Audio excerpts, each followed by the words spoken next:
Hello, everybody. My name's Milan Starcic.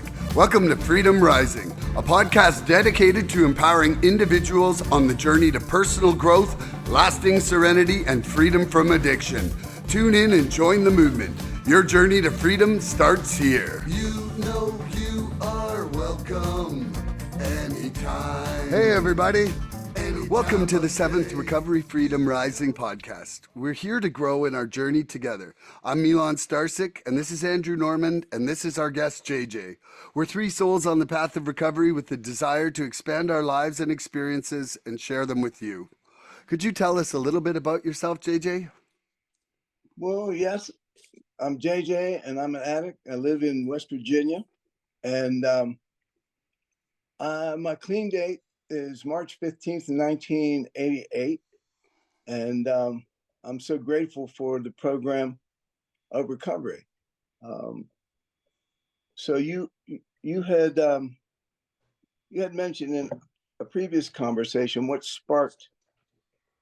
was the spark that got me involved in my recovery, and Milan, and I have to say that the very first meeting that I went to, which was an AA meeting, the predecessor fellowship, which really I owe my recovery to starting, because that was, and in that meeting, the woman that shared, and I was high and drunk in that meeting. I followed another one of my obsessions into that meeting, which was a pretty blonde woman from Britain, and who I had gotten loaded with many times, and she was 6 months clean and sober. So she said, "Do you want to go to a meeting?" And I did. And I was, really had been sort of I'm sure, close to the end of my using. I was blacking out. My life was terrible. I was in a lot of pain. And what I heard in that meeting was who I was. I did not know about the disease of addiction. And in that meeting, alcohol addiction is the focus. And I'm so grateful, and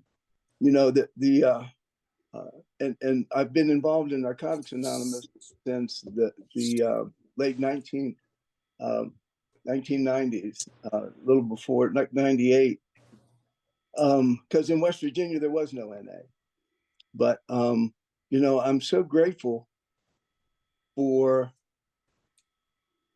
the predecessors. It hurts my heart that there's a division when there is one. However, God, as I understand him, breathed life into the disease first of alcoholism, but that was the tip of the iceberg. And it's interesting, the history. I'm so grateful for my AA roots, the DNA that grew into Narcotics Anonymous and the powerful fellowship that it is today. Without, the first fellowship, there wouldn't have been the second, and the history that it was built upon, because prior to that, there was the Washingtonians in the mid 1800s had a spiritually principled organization that helped people quit drinking and quit, a number of things, but they got involved in too many social issues trying to solve all the problems.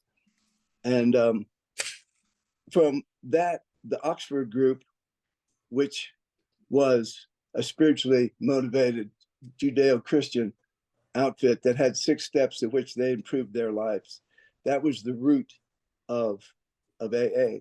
And it's just amazing to me, in that, and without appreciating the roots of Narcotics Anonymous, that's where I get heartburn, I get heartbreak when I term AA Nazis or NA Nazis want to divide us from the spiritual message that God, as I understand them, breathes onto planet Earth, and it started with the alcohol addicts. And a man named Dr. Silkworth, after working with 5,000 alcohol addicts, determined the disease of addiction was a mental obsession followed by a physical compulsion. And then, because of the Washingtonians that wanted to solve all the problems, right? AA developed an attitude of singleness of purpose. And that's when the Jimmy K's and the junkies were coming into AA meetings and confusing the message. They needed to make a very tough decision, which was we're focusing on alcohol, period. And AA worked with NA. You know, it's interesting, these traditions that we're going to talk about a little bit later, and I'm no scholar, you know, don't anybody quote me on anything, man. You know, I used to sell you your dope in your bag light. So, you know, I'm trying to give a full measure today, every day with whatever I'm passing. But what was interesting is that our 12 traditions came from work that others in the AA fellowship called the 12 points to assure our future. That's what the 12 traditions were first called. And they were published in the Grapevine. And I think it was in 46. And in I think it was in 1950, or I think it was 1950 was the first international convention of alcohol addicts that assembled in Cleveland, that they like ratified and accepted the 12 traditions, right? And so, and I believe in 1953 is when AA authorized NA to use the 12 steps and 12 traditions, provided they left AA out of it, right? So they're protecting them, and NA was born. And I know that Narcotics Anonymous, in its history, you know, we try to be different. But these principles, which again proved to me that spiritual in nature, and it's like the math, 2 + 2 is 4, man, they work. They freaking work, right? And so at any rate, that's where it started. I didn't get clean that first meeting. In fact, that woman said she'd been clean and sober for 5 years. And I remember thinking, who would want to be sober for 5 years? You know, it's like miserable, right? That's right. And so that was the spark, though, Milan. You know, that I will never forget that. Like, I had hope. That woman explained all the blues, all the actions, all the activities, all the shit that I did. Pardon my language. I guess I need to be a little bit conscious. You're good. It's okay. You're totally fine. Yeah. But that's really when there was something that was lit inside me. And you know, I've had, you know, more than one clean day, but it's because going back out and knowing what my spirit felt, knowing what I heard, I had to come back, you know, and so the proof for me is if I come back one more time than I go out there, I got a shot at a life that is all I ever looked for before. You know, I was searching for peace and serenity, and you know, and picked up a lot of insanity. And you know, earlier today I went to a 9 o'clock meeting, and I'm on the East Coast of the States. And there's a beautiful brother who celebrated 5 years today. And you know, we went out to breakfast and we talked about the symbol, the NA symbol. You know, what I love about Narcotics Anonymous, it has taken this message so critical and blown the doors off of it, because I'm powerless over my addiction. And my addiction covers the way I think. You know, it's interesting in the step guide, it says it's not our behavior. It's not the drugs or our behavior. But if I don't inventory my behavior, I don't see where the disease wants to slip in. And so the mental obsession and the physical compulsion, right? If I pick up a nicotine stick or a cigar, you know, party's over. I can't have just a little bit of nicotine because I have a physical reaction to that and I want more and I can't stop. And I've been through that experience twice in my recovery. But, you know, for example, just the power of this program, to where I learned to take my inventory and look at myself, I'm so grateful. And Marvin, when he shared this morning, he said about keep coming back, keeps getting told to keep coming back. And I can't stay clean on yesterday's clean time on what I've learned. When the dope was gone from yesterday, man, I had to start today to re-up. And that's what I've had to do, because I have had a desire, right? And you know, who am I today? I've told Andrew, as a result of this program, because I'm a freaking high school graduate, man, and I can work with my hands, and you know, um, I've made a living fixing outdoor pool and patio and terrace furniture, and a lot of people go, huh? But that's what God put in my lap, to figure out. I'm a fix it dude. I'm willing to go to any length, to survive. And somehow I was given, I've been given so many opportunities my addiction took from me. My two daughters and my first wife, I left them for, a sassy chick and a bag of dope and a bottle of booze, right? Because I had a better idea, man. My two and some wasn't well, right? There with the problem, man. You know, this disease is a cunning enemy of life, and it doesn't matter. I can be clean, and it wants to give me enough fear that I miss the beauty of today. And I've learned, by continuing to come back. You know, I have a great desire, and I don't know. I guess I'm touching on this third tradition, right? Already, and um, well, I guess I don't want to depart from this amazing reality that this business supports 30 families, right?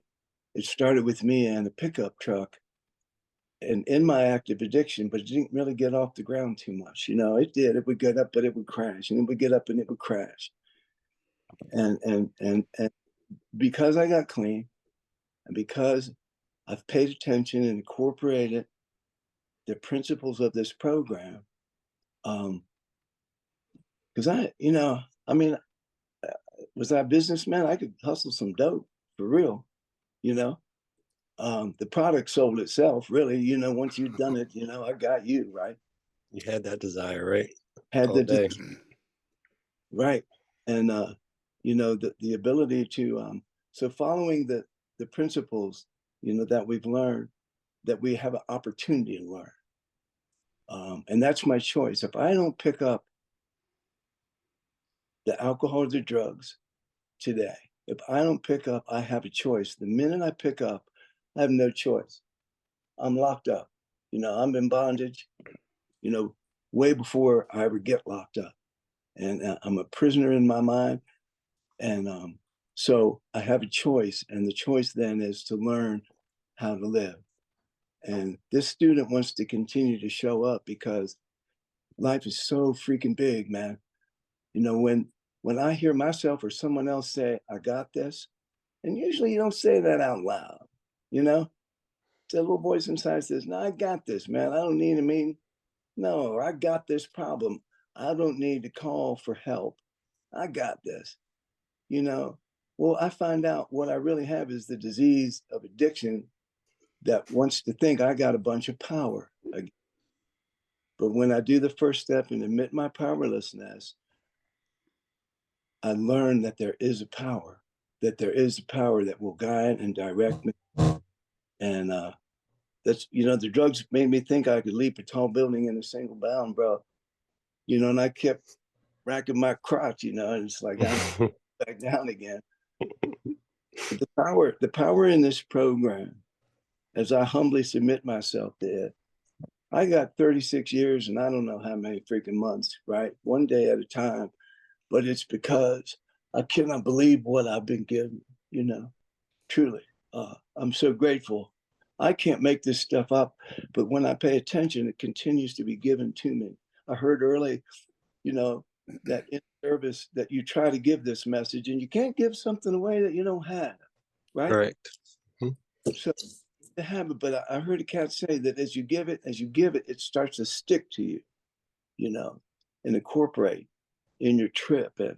And I'm just so grateful. I've talked a whole bunch, so I better be quiet or touch on that desire. So the topic you chose for us for today was desire and the third tradition. Could you explain for me and everybody else what that means to you and why you chose them for today? Well, thank you for the question, and I've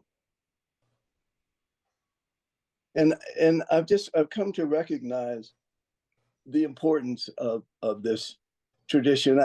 And in my experience, learning the steps was the first issue. Learning the traditions comes slowly. And I remember forever hearing and reading the third tradition.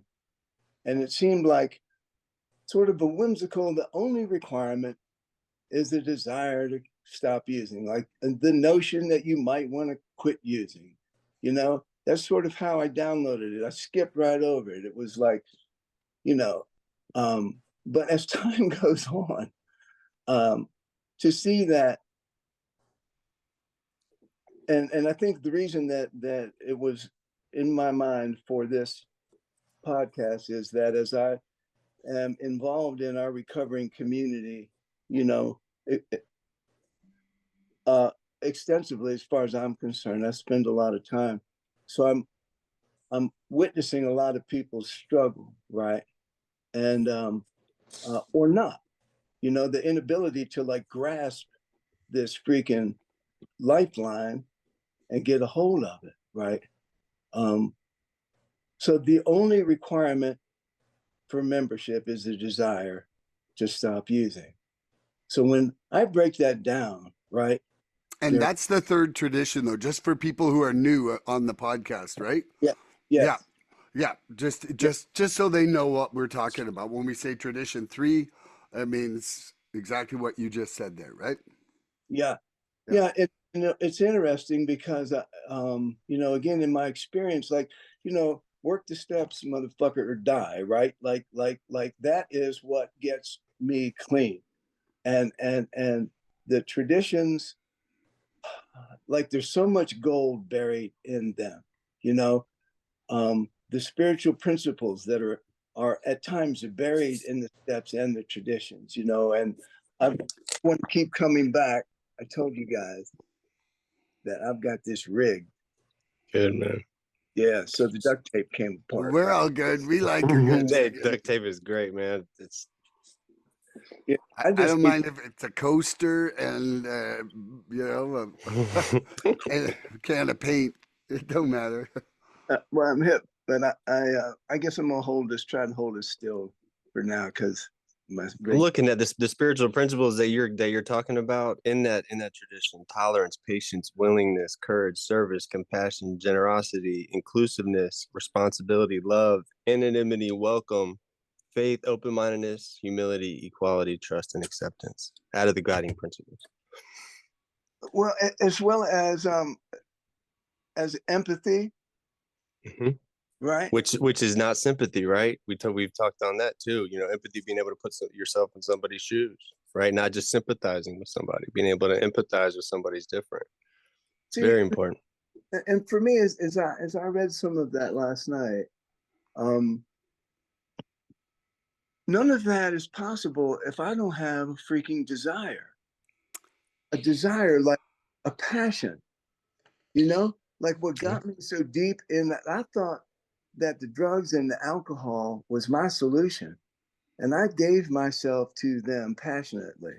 I relied on them with everything that I could, even in the face of the results, and again, that's our disease of addiction, that without help, I don't get out of the swamp, Yeah. So that tradition, when I break it down, there's one requirement, and it's desire. Like, I got to have a passion. Otherwise, I don't get to give a shit about you. If I don't have a desire to learn how to not use today, no matter effing what, no matter what, I don't use. Well, how do I do that? I admit that once I use, I got no power. I got no power. It's got the power over me, will kick my ass. It will make me do whatever I think I want to do. And in most cases, the results are disastrous. And particularly at the end. In the beginning, it's a great hook, feels wonderful, really good. Just like sometimes my idea sounds good, but if I don't get a little bit of help with it, my idea can run me into a freaking brick wall. Yeah, yeah. Which is why when I learned the steps, and in the fourth and the 10th step are both inventory steps, where I'm being asked to look at myself. Don't blame Andrew, and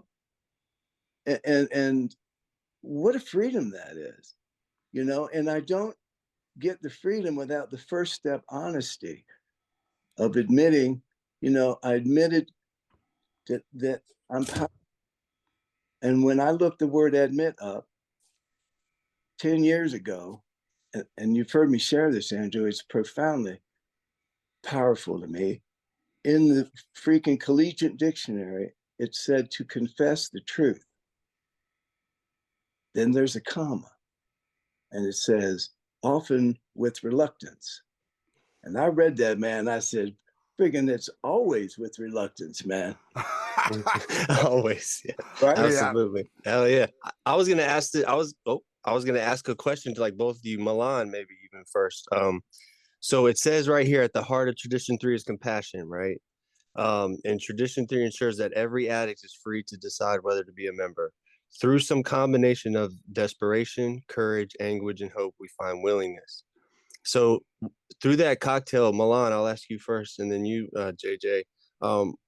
What was it a mixture of all that? Was one more than the other? Like what kind of cocktail was it for you that brought you and got you that desire? Can you pinpoint it? And I'll say that again: desperation, courage, anguish, and hope. We find willingness. So for me, thus far, relapse hasn't been a part of my story since I went into treatment. But I've said my story before. I was in my addiction for 37 years. And the last 17, I knew there was a problem. But unlike JJ here, 12 years ago, I went into a local AA room. There was 9 people. I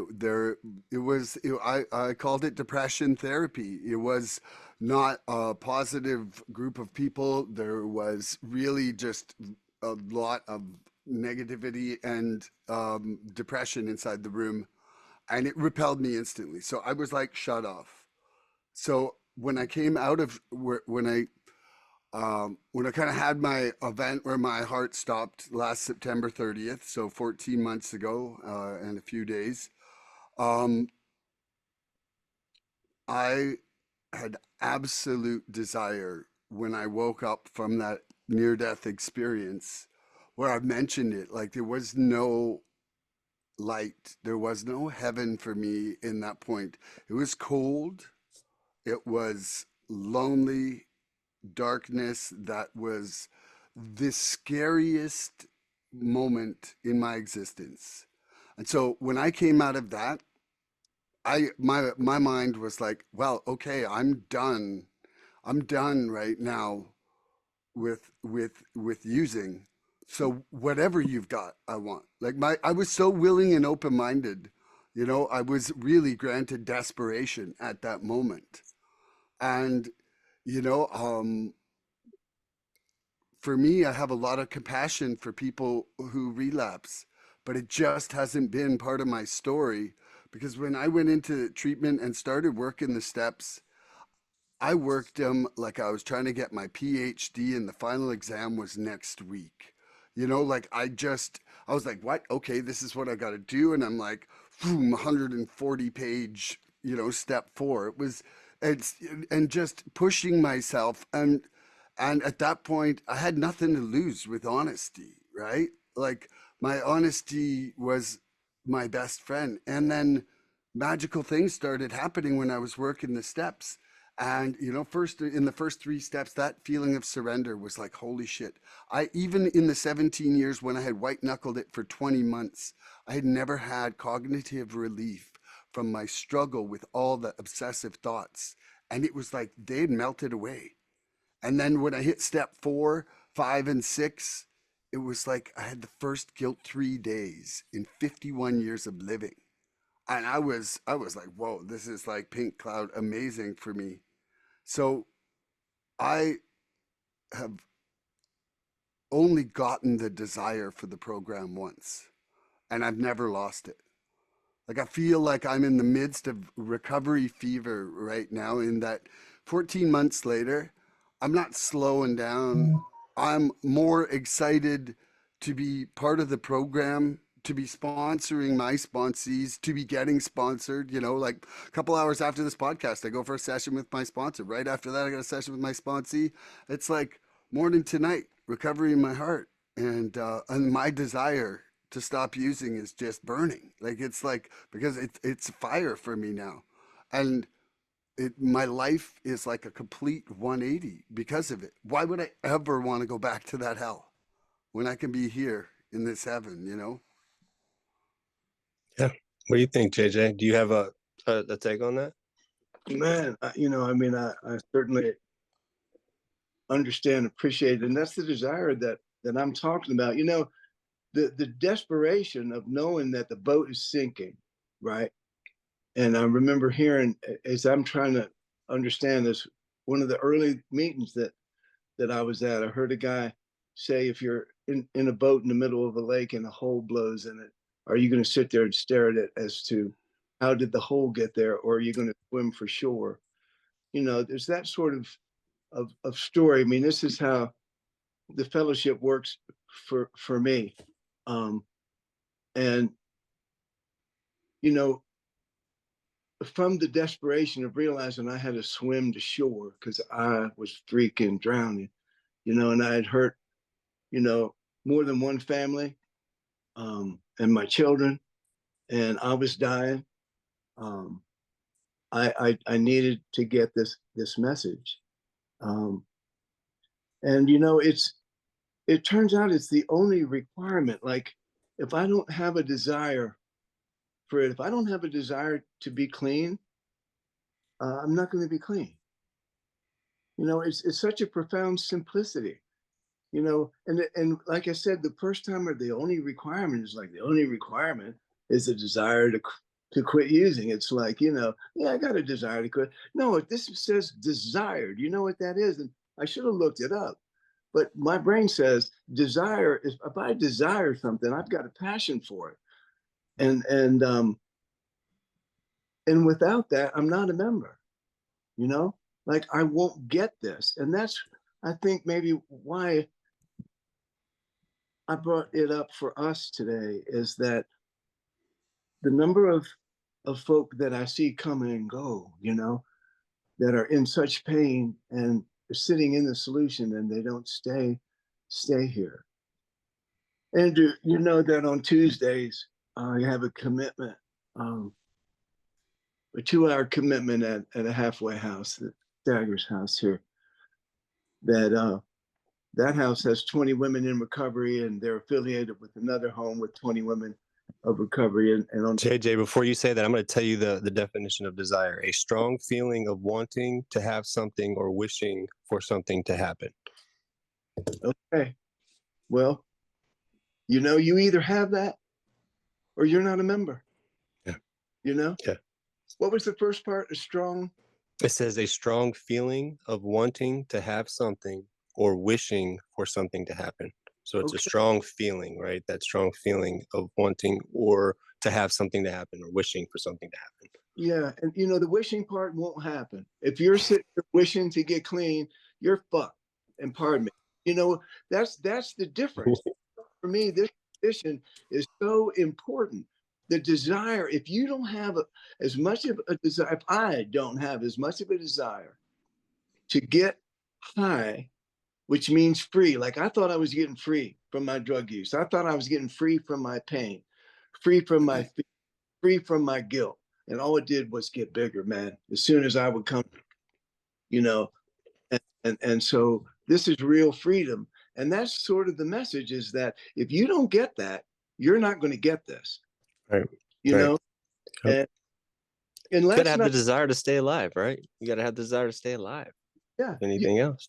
And so I guess that is so incumbent on the first admission that you're dying. Yeah. And when no, it's okay, I got it.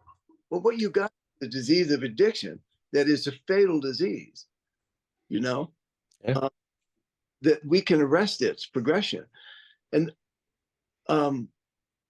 at the women's meeting last night, and I go with a woman 36 years. She's a month ahead of me. She celebrates, and but in that meeting last night, because there is a compassion, like I want I want the people that have this disease to find, just like I wanted you to get as high on the cocaine that I did. Like, do this, man, because, and I think about that, it's similar, but it's not, like this life is so precious.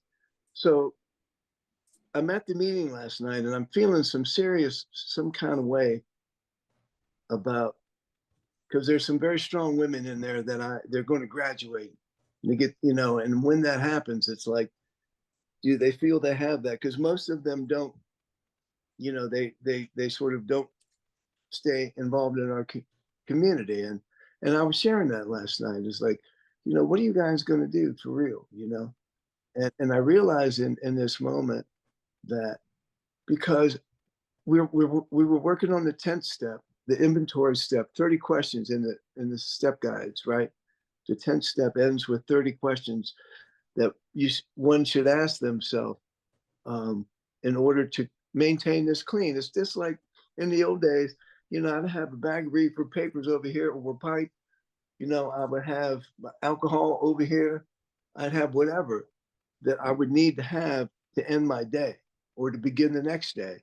I got to substitute that, So what it is today is I run through questions in my mind in order to get clean. What do I have to improve in order to keep this feeling of peace and serenity, and love that I can give away to somebody else. But as I sat in the meeting last night, it hit me so hard that I'm as much as they might think I'm there for them and I might think I'm there for them. No, I'm there to be in the midst of question number freaking 22, right?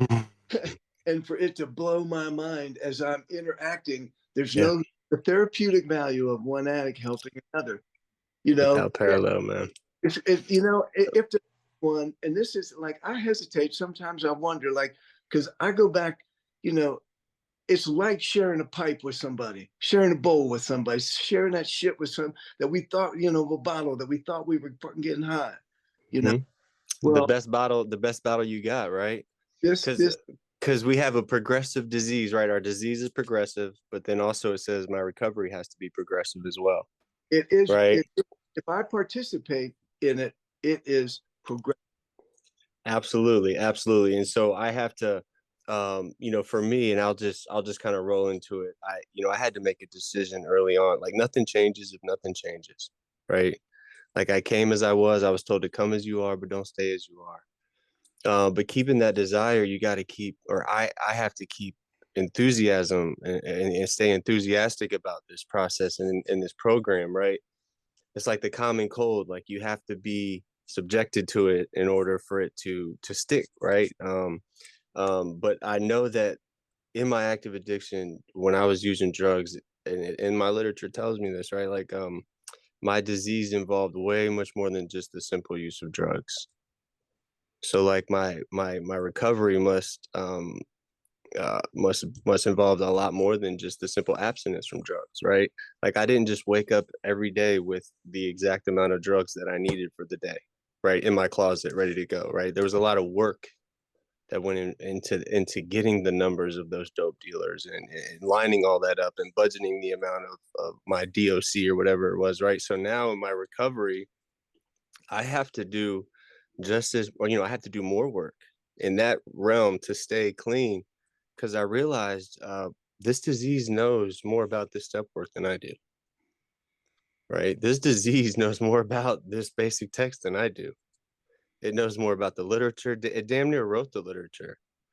So I have to continue to stay. Hey, I cannot keep it if I don't give it away, JJ. Right? That's very, very important.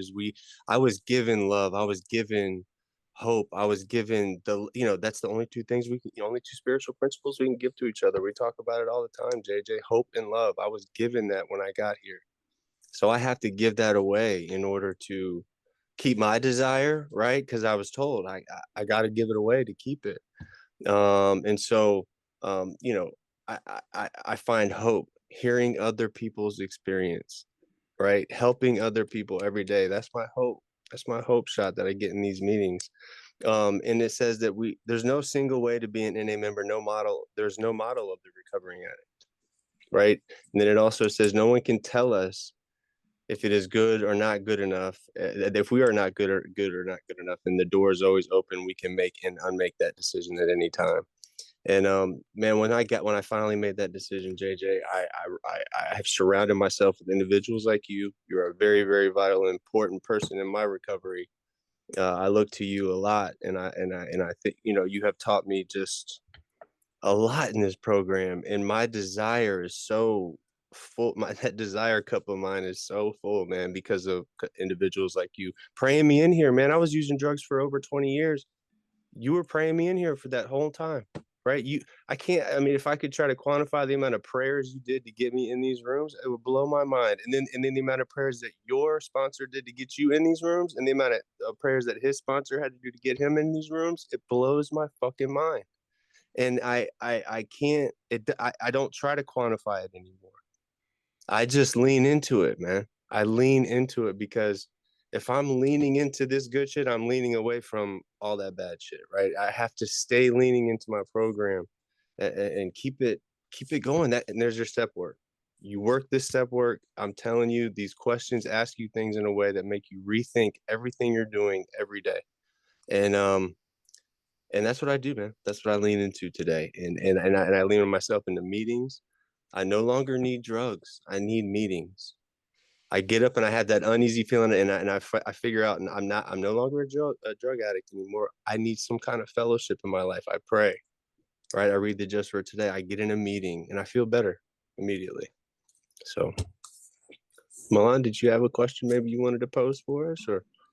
Well, I just one thing that you said earlier on, JJ. You said, I want to keep away from having enough fear to miss the beauty of today. And, in my own experience, when I did my step work, I realized that, like, I have a couple parents that are old. Mom with terminal cancer, father who's had a stroke, another father-in-law who's had a stroke. And I was living in so much fear of them dying. I was wasting today on, I was wasting my final years with them, creating a pity party, inviting every fucking person I knew, and going and using and being high and being away from them instead of actually being with them in these precious moments. And what I don't know why I brought that quote up, but it was just something that kind of touched me when you were talking, and I Okay. just wanted to know if you had wanted to expand on that at all. You know, Yeah, I do. I can't help it because it's the disease, the cunning enemy of life, right? Like it wants to take my life ultimately, but it'll settle for me being miserable, for me missing the moments of beauty, right? And there's three things come to mind. And one, I was talking with a wonderful woman uh, about a wonderful woman that was her sponsee, who I knew and had tremendous amount of love and gratitude for knowing her. And I went to visit the sponsor in that relationship, and the sponsee had relapsed. And as I'm talking with my wonderful friend, she told me that she had been grieving for a day and a half of her sponsee relapsing. And this woman works a wonderful program, is full of light. And something hit me so strong, and it's sensitive because I don't mean to be insensitive, but again, I don't have these thoughts on my own, you know? And what occurred to me was that the disease, like, this is now not about your sponsee.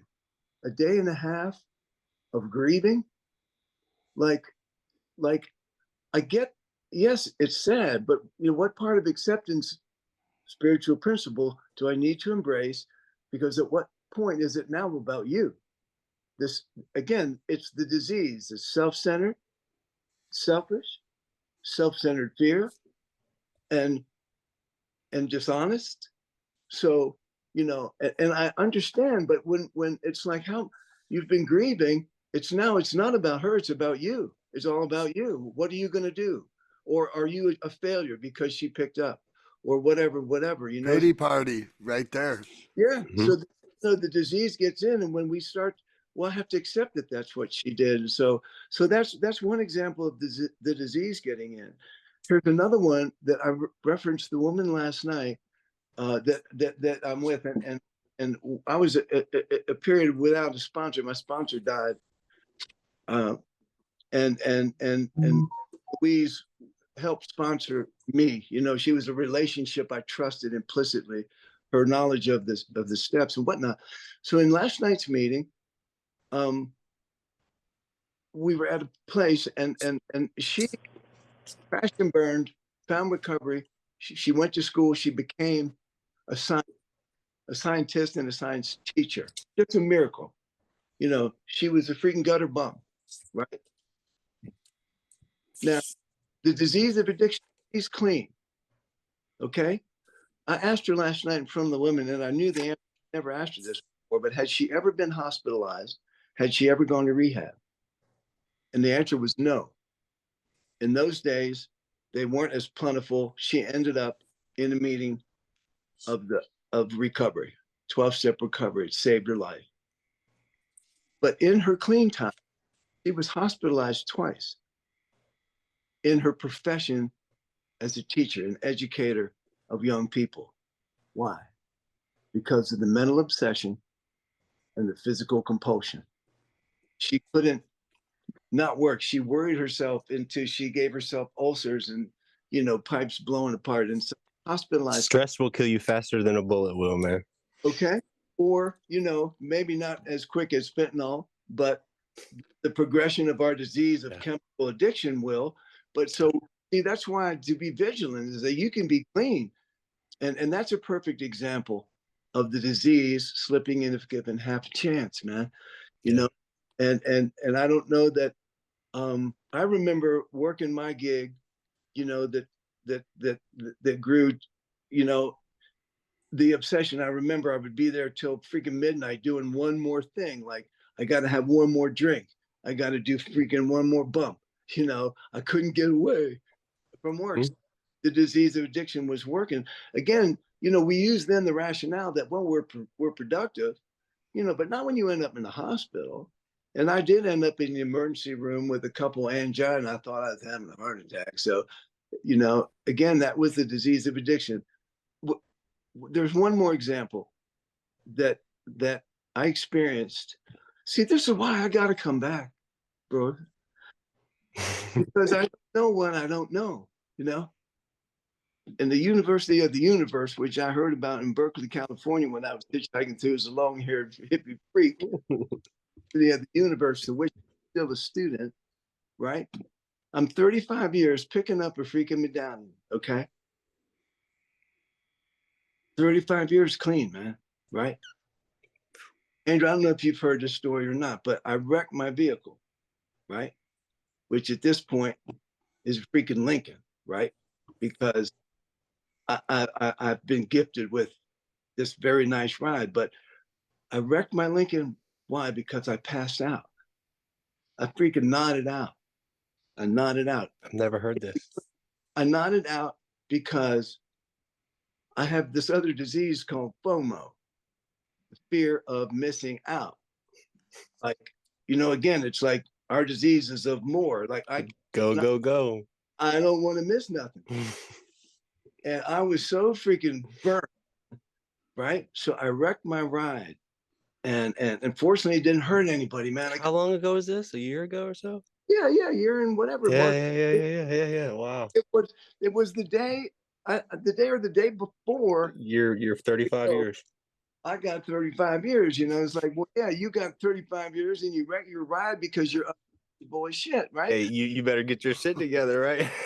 So here, somebody on the phone but I'm telling them, what happened, that I wrecked my Lincoln because I freaking nodded out and I was clean. 35 years clean, nodding out at the wheel. But so listen, so here, like a sense of humor is very important in recovery. But listen to what the disease does, because I'm telling, I'm telling whoever I'm telling that I wrecked my ride, and I said, well, it's just simply I've got too many irons in the fire, and maybe they told me that, you've got too many irons in the fire. Well, my solution was, yeah, you're right. I got to build another fire.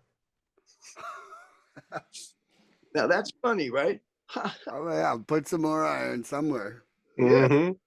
But I'm a funny guy. So, the cat laughed, when we got off the phone. One is too many, a thousand's never enough, right?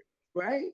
But really, but what I realized is, like, I let myself off the hook with that joke. My sense of humor let me, instead of me admitting the truth, which I had to, because again, this was a God shot for me, because that's how I responded. Yeah, I got to build another fire, And the real action is, no, you got to slow down. You got to pull some irons out of this one fire and not wreck this next car you're going to get. There's that pause button that we get in this program, right? That being able to not just act on impulse, right? Build another fire. No, let's how's this going to affect my family? How's this going to affect my job? How's it going to affect my life? But the significant thing to me, yes, you're right, and I'm agreeing with you. But the thing is that this disease will use that's an asset. Having a sense of humor is an asset, right? Yeah. But the disease used it to sort of deny the reality of what was going on. Does that make sense? Absolutely. Oh, yeah, to allow that self-destructive behavior. Yes. Yeah. By laughing about it. See what I mean? Like that blew me away when I woke. Multi-layered. It's multi-layered. It's deep. It's deep, JJ. Yeah. And if I don't keep coming back and running myself through the inventory and because now my humor can be a defect. Yeah. And the disease wants to turn anything, into something that is counterproductive. I don't know that without your help, without God. Like, God hits me with those things, And when you were talking about prayer, I have to say this, because I love the fact that you give the predecessors, but there was in my early recovery, I was at my mom and dad's home that I was told don't come around because they were afraid for their own life. And I had a couple months of clean time, and I was down in North Carolina at their home the very first night I was there, and I had some clean time. They believed I was up on a dry rock, and I was. And my mom held my head in her hands, and her beautiful blue eyes teared up, and she said, "I'm so glad that you're here." And she said, "You have no idea how I prayed for you." Right? So this power of prayer is serious. But before you all, and okay, to your word, this fellowship prays for us and prays us in. But my mama, her connection, she prayed for me. And here in that moment, I thought about, all the bullets that missed, you know, all the freaking cops that missed me, you know, I'm the slicky boy that got away with freaking murder, right? No, no. My mom was praying for me the whole Think time. about all the other people. So I didn't even think of that. Puts a whole nother layer to the prayer, JJ, and that's an amazing, amazing point.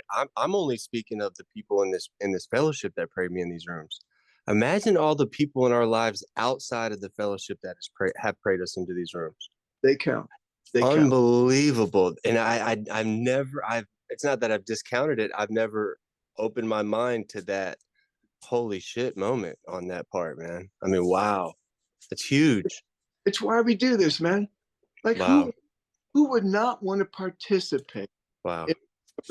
And you know, how are we going to let them down? How are we going to let all those prayers down? What, like just don't let them down, right? Like they put a lot of work into getting us into these rooms, and then to expand on that, we pray people into these rooms with this desire. All they need is a desire to stop using. And we hit on this before in an earlier podcast, Milan, where we can't be an executioner here. Right. So all you need is that desire to stop using. And go ahead. I saw you wanted to say something. Well, I think, you know, the very fact of tradition 3 is saving lives on a daily basis. You know, I think that there's people who have a desire to stop using who also aren't ready to 100% say they're never using again. I see it all the time, and I'm experiencing it with a sponsee. And you know, I was talking with my sponsor about it, and you know, having that reservation that you could still use is like is a desire to keep using. You know, inside that, and it makes an incomplete step 1 because you're not admitting powerlessness if you still want to actually be in control of it. All in or all out, man. Yeah, all in or all out. And but you know, like me and you had the benefit of being able to go to a treatment center, right? And yeah, and I didn't hear in your story, JJ, if you ever went to treatment or not. But anyway, like without a treatment center where it's like, you know, a sobriety education facility, really, you know, without that benefit, somebody who's still high needs to get their education somewhere. And they might get, yeah, and you might get half that education while you're still fucked up. But eventually you're going to hear enough, or it's going to be that right person in the share, or maybe it's that blonde girl and her boobs are big enough that you keep coming back. You know, like, but it doesn't matter what it is. Like, the only way to build it, that knowledge, is through experience. And if half the addicts out there are like me, I really couldn't barely read when I was high. You know, like I was so high, I was like, I think I'd rather an audiobook or something. But you know, we're hearing the message. We're hearing the message. I just see, you know, like some really close friends chronically relapse, but they're like, you know what? I was sober 59 days this year. And like, I've never had a year like that. And as far as I'm concerned, like, yeah, I want everybody to get the program. I want everybody to have that, you know, full on spiritual experience and not, you know, and lose that desire to use. But man, if somebody is straight 59 days and the last 10 years, 365 days they were high, that's a win for them.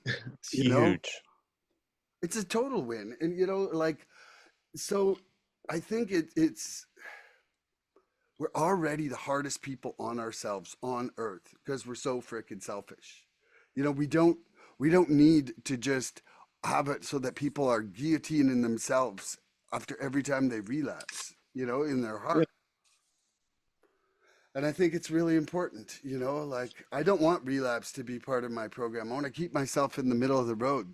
But God damn it, if I ever do relapse, I'm coming right back to the fucking door. Absolutely. And we can never truly judge somebody's desire to stop using drugs, right? That's where we gotta kind of maintain that at a meeting level the group and the meeting is kind of the best vessel to create that. But we don't shoot our wounded here, right? No. If you keep coming back, we don't shoot our wounded. Somebody who relapses and keeps coming back shows a desire and a willingness that can't be discounted, right? So it is a part of some people's story.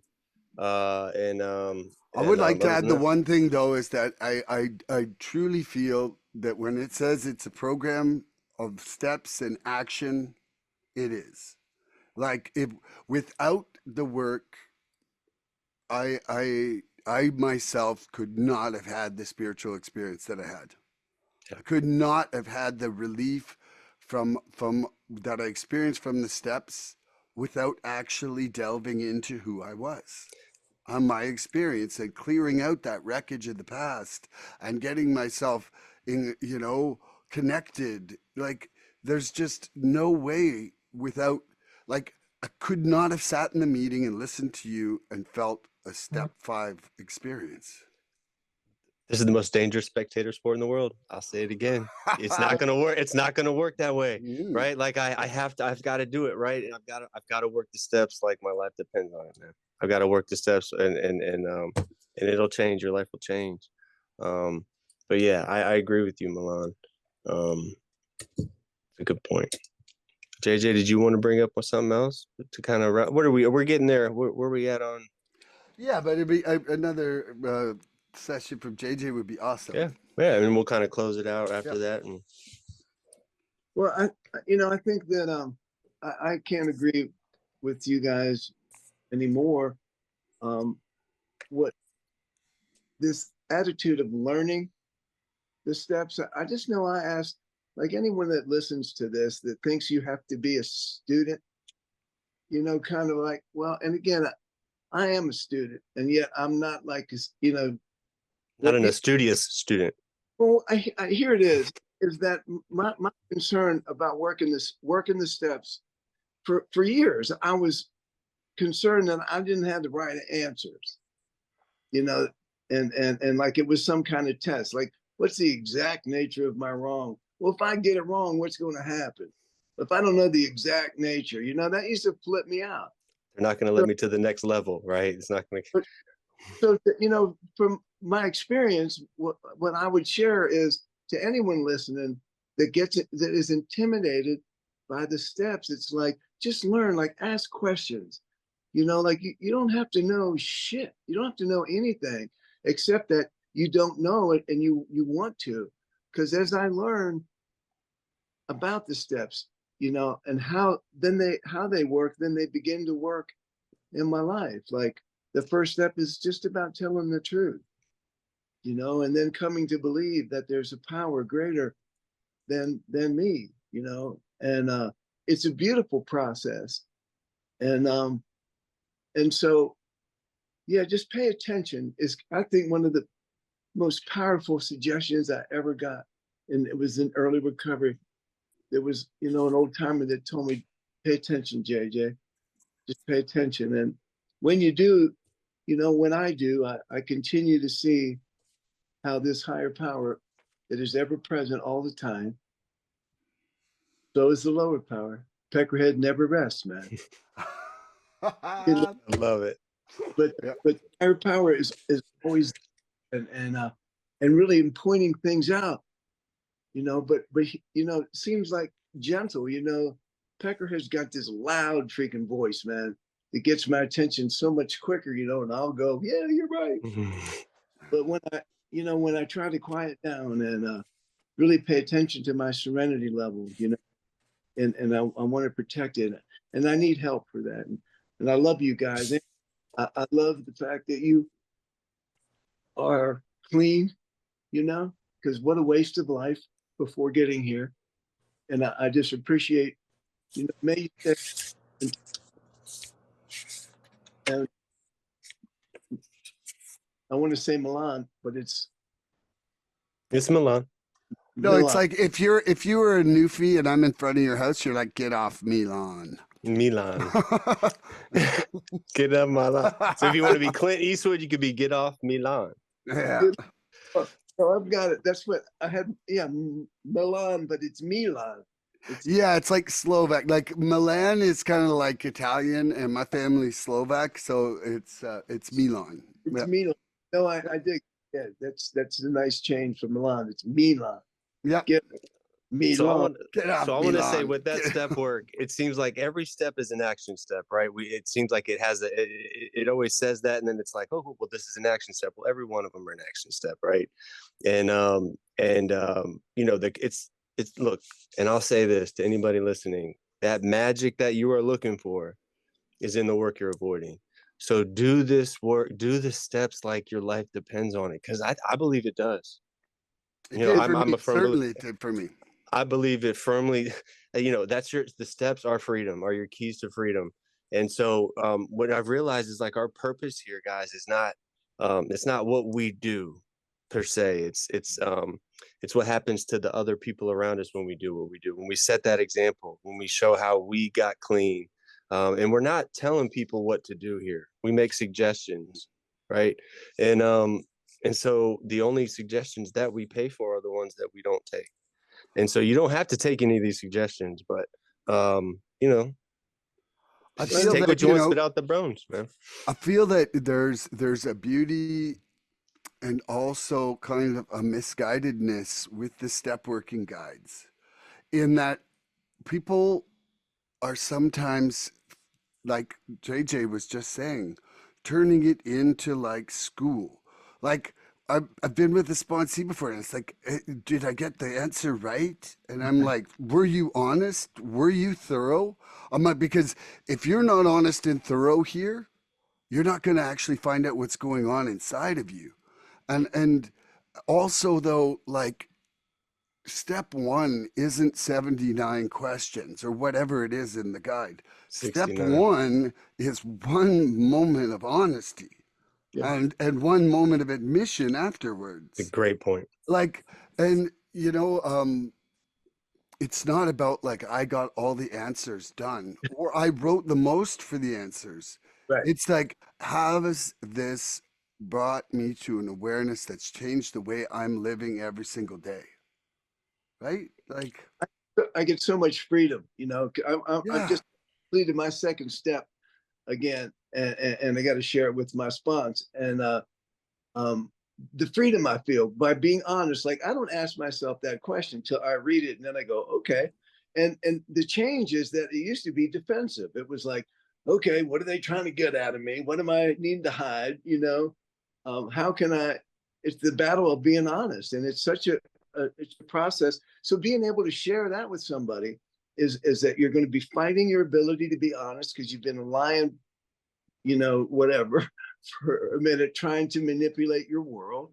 And this is what we're getting free from. And there's so much freedom from doing that work. And yeah, I Andrew's just wanted to get straight, and I never thought that I would be so enthralled with an entire set of tools that will forever be my life quest now. yeah. Like And my goal in life right now is to learn acceptance. That's it. I don't want 5 cars. I don't want a vacation house. I want to learn acceptance.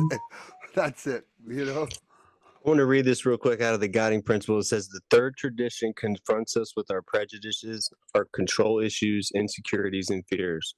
It also reveals generosity, compassion, and empathy. Openness calls for a change of heart. Our minds may change quickly, but to change our hearts, we may have to humbly ask. The more real we get, the more willing we are to let go of our defects, secrets, and resentments. We make amends to clean up after ourselves so we don't have to drag our shame and fear around anymore. Because our membership in NA is secure, we are free to be honest with who we are. I mean, that's it, man. That's it That's for me. beautiful. Yeah. What do you take on? I smell the wood burning, JJ. I smell the wood burning. It's all of that gives me my honesty opens the door, to be a member of this fellowship. But I don't stay if I don't have a desire.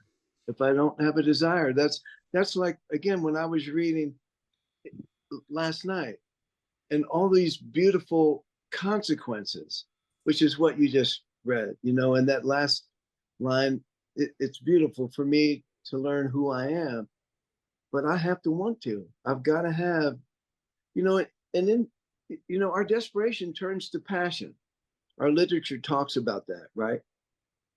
And to keep that passion is to keep the desire that keeps me coming back. And this is a life and death situation, and so the question is, well, what's life all about? It's so abundant. It's so much bigger. There's a piece. How free do you want to be, JJ? How free do you want to be? Right in our guides, and living clean, man. There's this beautiful. My brain is tired. But it is that we learn in recovery that the world is bigger than we imagine, and something like we are more capable of experiencing it. I'm effing it up. The living clean tells us if we're willing to even move towards our dreams, a lot of times we blow right past them. Just got to be willing to move towards them. It identifies that what our fears allowed us to see is that, again, it's the fear. And when we have an awakening that it's not our power, it's God's wanting to take us to places. And right here is where this is what I was thinking when you talked about the working steps, is that the disease wants to keep me in fear. It doesn't want me to see how big life really, really is, because it is so big, and God will want us to participate in it. And the disease is the reason that I'll hesitate doing step work. The disease wants me to pick up. My disease doesn't want me to experience the freedom that you describe. When we do that work, we get free. I get high. And that's what got me here. But I was dying over there, I get free, and the disease wants to tell me, don't do it. So when I am aware of that, when my spirit's awake, that, hey, the disease is what's keeping me from getting high. Would you ever let anyone keep you out of the crack house? I mean, even a policeman would be posted up, and you'd be like, "Are they serving today? Are they here? Are they right?" God gives us a free will, right? But it's like, it's so God's given us a choice. You can work the steps. Jesus is saying, don't do that. And through the pen, we see the light, right, JJ? Through the pen, we see the light. It allows us, and this is the way my sponsor explained it to me, when you're doing the step work, we want to have all these thoughts, and we just think that our God or our higher power just hears and knows everything we're thinking. But when we put it on paper, it allows it to be face up to God, right? Like so he can read it. And it's just more of a mental thing for us, I think.